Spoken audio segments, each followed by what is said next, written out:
everybody. Welcome to our Fiery Ember Show on the Everyday Athlete Podcast Network. This live show is not one that is going to bring you the latest tip on how to increase your VO2 max, but it will make you laugh, which is going to have some cardio benefits to it. So stick around and get to learn more about our guests outside of the world of running, swimming, and cycling. Today, I'm being joined by Amanda Katz, who is a strength and running coach with running experience in Equinox. You can find her on Instagram at Amanda_Katz, Katzz. And make sure you do it and give her a follow, because whenever I see her post, I find myself nodding with just about every single word that she puts up there. But before I bring her on, check out the Everyday Athlete Podcast Network on your favorite podcast platform. We have a variety of shows, which means we have something for everyone, from music and food to human interest stories to men's mental health.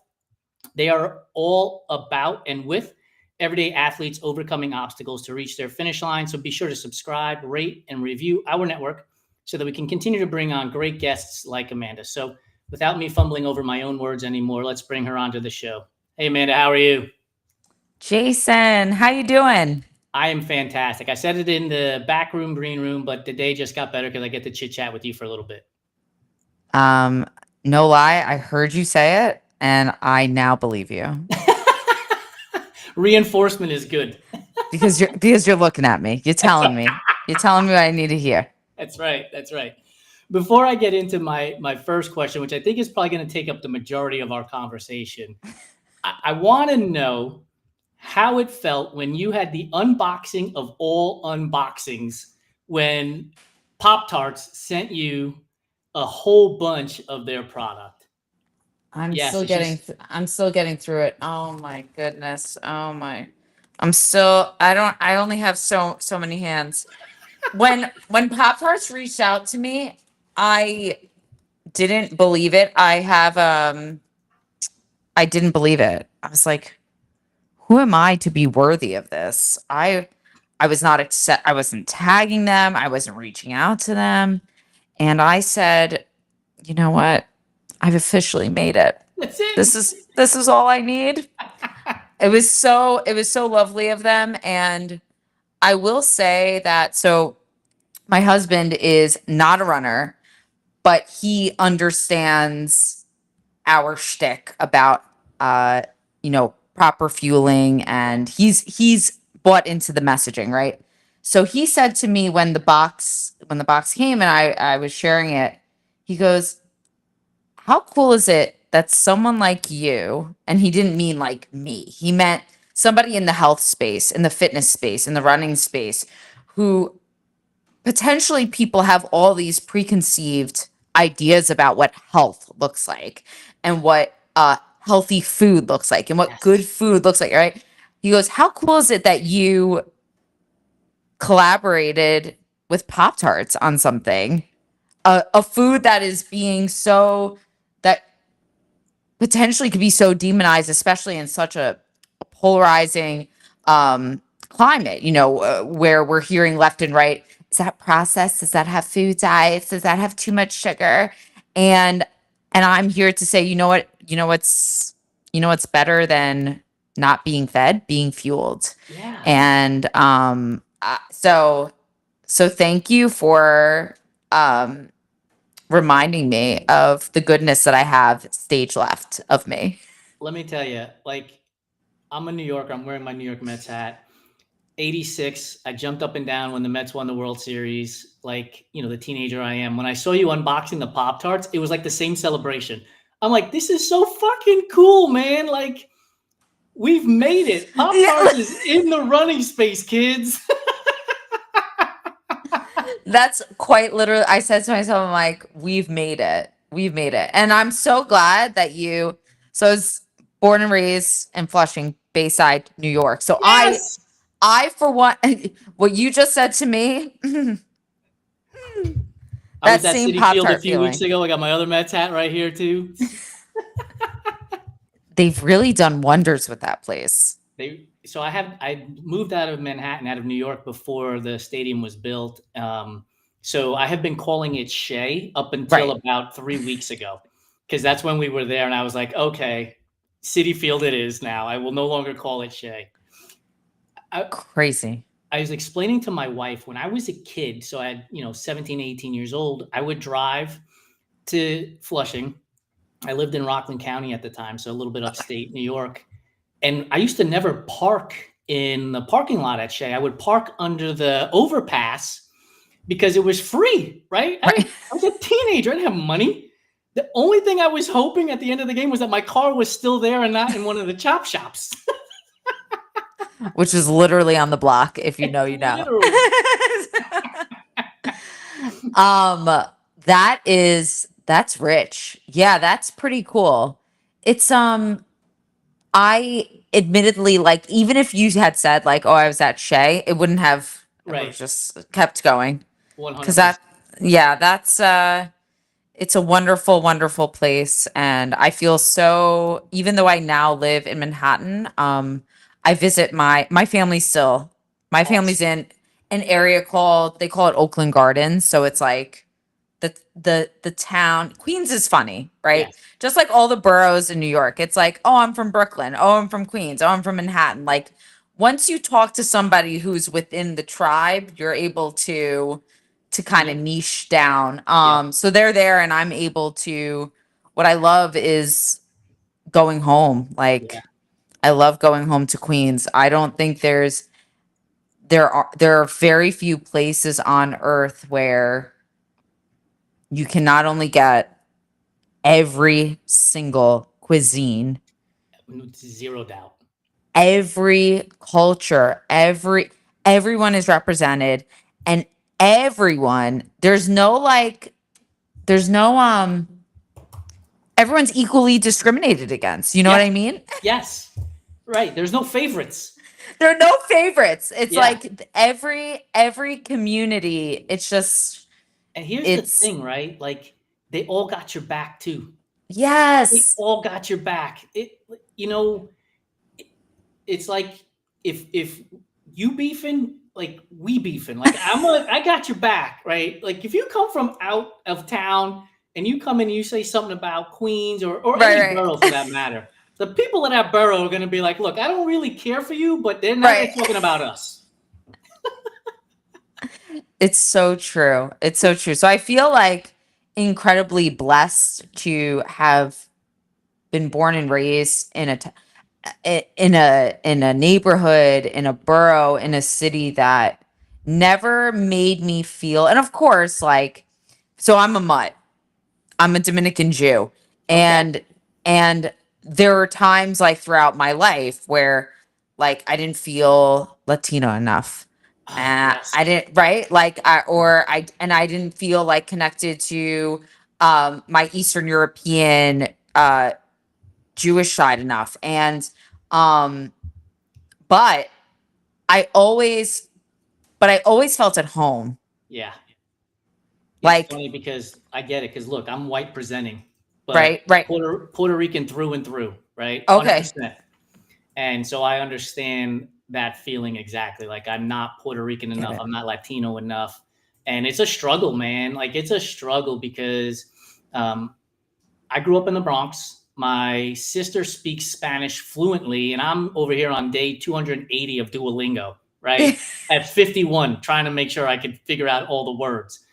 And so it's like I grew up in suburbia, white suburbia. Like my parents moved us out of the Bronx and into white suburbia. And I went to school with originally, Miguel's and Juan's and Maria's. And all of a sudden I'm with Tyler's and Kevin's and Michelle's. I'm like, what the fuck is happening? Right. It's crazy. And so, thankfully my wife, she has been amazing at, I'm going to use the word forcing, but not necessarily forcing, but telling me, like inspiring me, dude, be Puerto Rican. That's who you are. Like talk Yeah. about this stuff. Be that thing because that's what you are and that's who you are. And don't worry about the rest of the fucking world. It's okay. Oh my God, I love her for that. I it's a part of your identity. Yeah. And you should be able to celebrate that without fear of somebody else judging you, especially somebody who is supposed to be in your community, Right. right? So, oh, I love that. I've had so many conversations like this too. A few years ago, I was on a panel in DC about Hispanics in the endurance sports space. And there was a guy on the panel, his name slips my mind right now, but he is half black, half Latino. And he said on the panel, he's like, I wasn't black enough for the black community. I wasn't Hispanic enough for the Hispanic community. Like, I don't know where I fit in half the time until I finally decided I'm going to be me. And you people figure out what you want, where you want me to go. Because I'm going to go here. And that was it. And that was empowering to hear too, right? Like, and I think these conversations are super important for people to have out loud, not only for those of us who have fallen into those buckets, but honestly for the people who are looking in at us and being like, oh, I understand now. Now I see where your voice is coming from and the things that you're talking about and why you're talking about them. I just think it's super important that we continue to do this. Yeah. Yeah. And I'm so glad I didn't, to be honest with you, I didn't think I'd even bring it up, but it is so, and you know this because of how you were raised and where you were raised and where you ended up. Like, it is so much a part of who I am and how I interact with the world, and and how I'm able to be direct and honest and open, and how I'm loud. Like, these are not like this. It's not by accident. Like, I am a product of, you know, two very incredibly hardworking people, immigrants, um, a high school principal in Bushwick, named Nilda, and I am who I am because of the community at the community and the people who raised me. I gotta tell So you, I love your mother's name because it also reminds me of my mother, whose first name is Awilda. And my mom's best friend, her name was Awilda no shit, um Ramos Ortiz. Ortiz. So my mom is Nilda Gomez with a hyphen, Katz. Just to confuse the students in Bushwick a little bit, My confuse them mother a bit. went. My mother went from Awilda Ortiz to Awilda Bahamundi. Like, she had to be asking herself, "What the hell did I do?" We all make choices, Awilda. That's We right. really do. We really do. I love that. That is, I feel like that's what did the kids say? Is it Kismet? What is it? Isn't I it? don't know Yeah. what it is. I don't know what it is, I will but tell you what. The coincidence is crazy though. So like, this is the third Awilda I now know of because my mother and my aunt were the only two in my entire life that I ever heard of that first name, and so now we have another Awilda from your crew with us. That's awesome. so that is like so your mom and your aunt are both named Awilda. Yeah. Yeah, so the Dominicans, I have we my mom, my aunt Maria, my abuela Maria, like everyone is Maria. I'm like, Yeah. Yeah. Maria's a little more common though Yes. than Awilda. I will give you that. But now, yes, now you know three It's Awildas and a amazing. Nilda. Yes. And I'll give you my other aunt's name, which is Evelyn. So now you have an Evelyn in your crew too. We're very confused. We're very, very confused. This is Yeah. so cookout of us. Nothing better. Nothing better. Nothing. Just put us on Tar Beach and That's we it. will We're in. we're in. Oh, I love it. Before I present to you the question, I gotta give a shout out to you. Amanda is the best from the Golden Hour Adventures podcast on Oh Instagram. my Just read God. that comment. Oh my goodness. I love that podcast. Do you listen to that I have podcast? not, but now I will. Now that they've commented, I'll have to. That podcast is hosted by Justin and Robbie, and they give their slogan is I'm gonna mess it up. I'm sure he's Justin or Robbie's writing right now. Ordinary people doing extraordinary things. I think I nailed Fantastic. it. Love it. I love it. I love it. And most recently, they just did an episode this week on Robbie's sobriety journey. I've we some Robbie and I have connected on this, and it was just I was almost crying on the West Side Highway. Okay, running up towards the Bronx, just crying, listening to this episode. It was so fabulous. So shout out back to Wow. Golden Hour Adventures for putting stories out there that are worth listening to and I'll give it crying a, to. yeah, I'll give it a listen because I've been sober for about 13 years now myself. So I've been fully sober understand. for 8. Yeah, it's an amazing thing. By the way, my sister has joined the show over on Instagram and she's just got the laughing emoji. So I'm just waiting for the empanadas and the pastele emojis to show up on the on Instagram as well. Hey sis. All right, so here's the deal. This is what I thought about the moment you said yes, because I know you're a big advocate for fuel yourself, eat the carbs, eat the stuff, make sure you're fueled for your adventures in swimming, cycling, and running. So I created a mini golf course with Ashley Lashevich a few weeks ago. So I want us to create a menu for a fictitious endurance sports restaurant on the Upper West Side of Manhattan. So we'll come up with a name at the end, but we have to come up with an appetizer, we have to come up with a main dish, and we have to come up with dessert because you got to have dessert. That's just the rules. Yeah, you didn't have to explain that one, okay? I got it. You could use, endurance sports fuel if you want, but you don't have to. You can just come up with any food that you want. So appetizer first, and if you want me to lead so you could think, I'd be happy to do that. Say less. I got this. Okay. I also need the listeners to know that when presented with the opportunity to be briefed on this question, I denied it. I said, you know You did. what? I'm happy to just come in on the question. So I am not prepared, but yet I've been preparing my whole life for this. You know what I mean? Okay. So we're big on accessibility, and while the Upper West Side isn't notably an accessible space, we're going to make this menu accessible, meaning that hopefully anyone who's listening can find the time, convenience, and resources to get this appetizer, That's right. main meal, and dessert in the mix from the restaurant that will be named. All right. So and if I share a menu item, you share one too, right? Absolutely. Okay, good. All right. So let's start with appetizers. Yeah.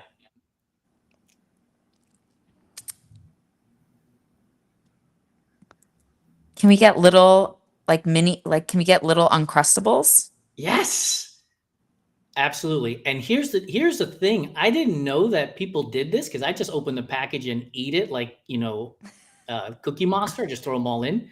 But I hear people toast them. Like they'll either put them in the toaster or they'll put butter in the pan and slightly toast it that way. Oh, how nice. Yeah. You know, and that is, if you've ever had, and I know I have, a bagel fresh out the oven with peanut butter on it, I can see Yeah. I'm picking up what they're putting down. 100%. All right. So we have the grape variety. That's Are we fine. gonna also have Nutella and honey variety? We sure will. Okay. So now we have two appetizers there with the Uncrustables. I'm sticking with bread because if anybody knows me, like I used to go to Grand Central, pick up a baguette, and just walk around Manhattan.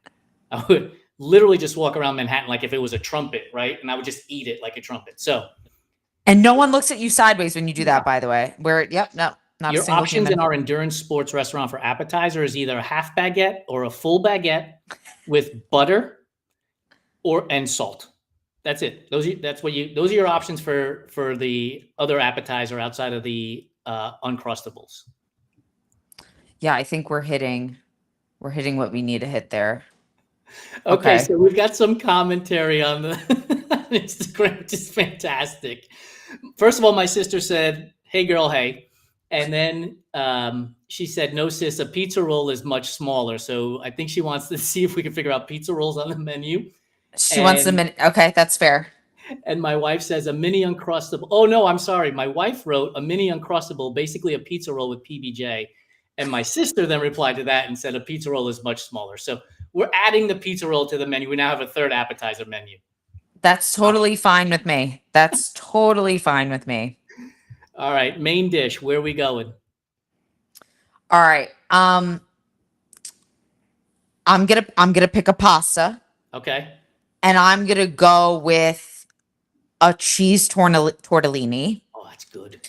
which is also my athlete bought me these tortellini earrings, Oh, very cool. and because it's my favorite pasta shape. I love anything that's like a dumpling, you Yeah. know? Yeah.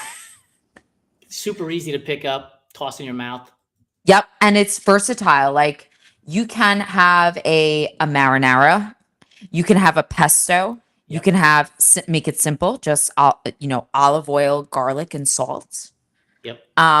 Incredibly accessible. My boy Joseph, aka Trader Joe's, has has it for $2.99 for the entire. So please, I love it. So I was going to pick a pasta as well, but we'll add some variety to the menu. But the pasta I was going to pick was either going to be cavatelli or bucatini, because bucatini is my favorite spaghetti style pasta with pesto sauce, some crushed walnuts, shredded cheese all over the place. And I just had this last weekend, a sprinkling of balsamic vinegar reduction on top of all of that. oh, Oh, it was so good.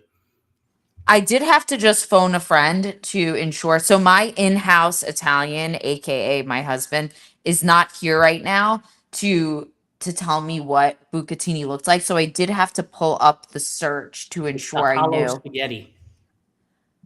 So this seems like a spaghetti I can stand behind because admittedly what happens to me is that I'm a child when it comes to so this looks like something that I can eat without a situation Yeah. unfolding. Okay, It's a little thicker than spaghetti and I it's like that. hollow. So you don't need as much sauce because the sauce can go inside of the pasta. Come on, right? I mean, it's a cannoli pretty Don't- much. No, Yes. it's great. I love it. I love it. By the way, I've been pitching Oreo on making a cannoli flavored Oreo. Like, come on, Oreo, get with it. Like, this is the real deal. Get some of that ricotta cheese flavoring with some pistachio on the blonde, or even the chocolate wafer would be great too, because chocolate dip cannolis.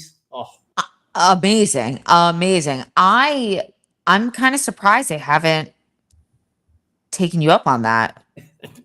I'm waiting for my big break like you did with Pop Tarts. That's it. I'll keep talking. We got to keep pushing it into the algo. Okay, I'm here for it. My sister said, "You athletes love anything stuffed," and then she said she and I are not related. I'm not sure why.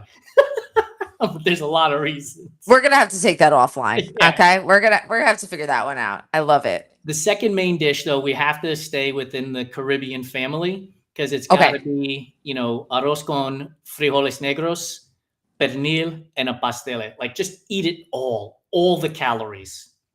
Yeah, I would agree with you on that. I was gonna go with arroz con gandules, Yes. but I love a black pea. That's fabulous. Yeah. No, I think that's great. I also think it's good to there are times where, you're maybe you're not craving pasta because you had your you had your pizza bagels or your mini pizzas for your For appetizer. appetizer. So you're like, let me switch it up a little. Let By me the switch it way, up. so we're talking about, getting Italian as an appetizer and maybe Hispanic as a main dish. Who knows where dessert goes? But I've had this idea for like a looped event called the United, we could call it UN, which would stand for United Nations. But if we had it on like a 4 mile loop and an aid station every mile, and like every hour or two, it changed cuisine. So like, at mile one on the first hour was Italian. And so you had like maybe pizza rolls and some other stuff. And then when you came around 3 hours later, it was a different type of cuisine at the aid station. Like that would be so much fun, I think. You're a genius. You need to pitch this? I've already got the Oreo 100 in the works. In case you haven't heard of this, it starts in Oceanside, California, Oh, runs up California. runs up to Redondo Beach, RE, in California, and then when you finish, you run under the finisher arch into the Pacific Ocean, and it's Oreo, Oceanside, Redondo Beach, Pacific Ocean. I didn't know I was amongst God's favorite. You are That's so smart. That is so smart. Who do you have to talk to? Let's go, Oreo. Let's make it work, Mondelez. Oh my goodness. That's amazing. I I think that's great. I think that's great. I love the United Nations Ultra idea. Right? Like it would be so much fun. People would get not only to run and work out and get a buckle and everything else, but then they get culture too, like all Yes. along the way. Like I love Ethiopian food. Absolutely love Ethiopian. Yeah, I mean, and it's perfect for endurance sport because no utensils That's required. right. Obsessed with that. I love it. I think that's a great idea. My sister said we should put the chuleta frita on the menu as well. She's not wrong. She's not. Sorry we missed that. It'd be like a Saturday special. Like you come on Saturday, we got you. Oh, that's so good. That is so, so good. Dessert. Okay. What are our options for dessert? See, ironically, this one's tough. It is. I agree. This one's tough. So, um, hey, there are different ways we can go about this. I think that because we're going to be in the Upper West Side, I will have to we're going to have to tap into Levain cookie Yes. Yes. because you're going to get let's hypothetically say that the name of the restaurant was Upper Fueled Side. Let's Nice. hypothetically say that we can partner with Levain on this. So if you're like, what is a Levain cookie? It's pretty much a cake. Yeah, that's right. That's exactly right. In chocolate, it looks like this, like in chocolate chip cookie form. This is a rock, friends. This is not, we're not gonna Don't eat that. in chocolate chip cookie form.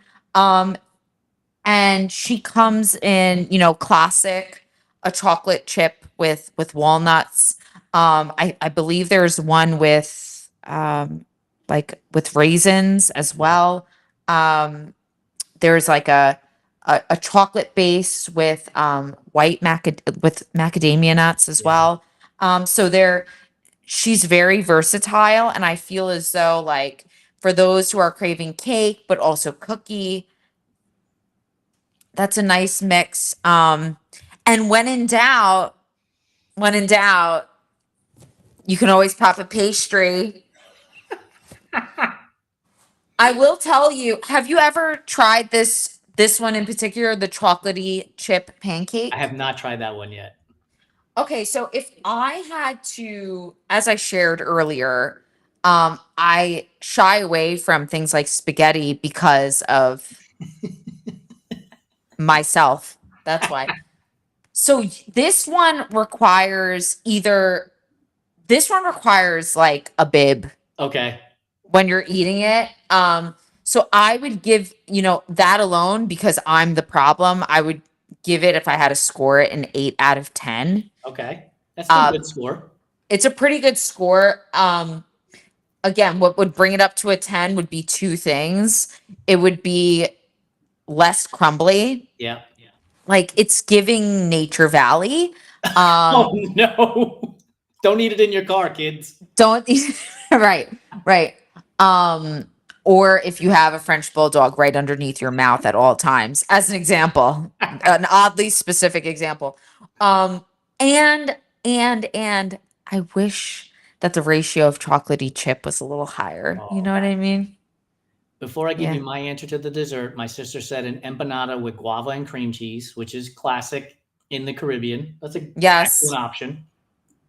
That My sounds great. my dessert, we're going to kill two birds with one stone. We're going to Oh, serve you a brownie inside of a coffee mug, topped with coffee ice cream.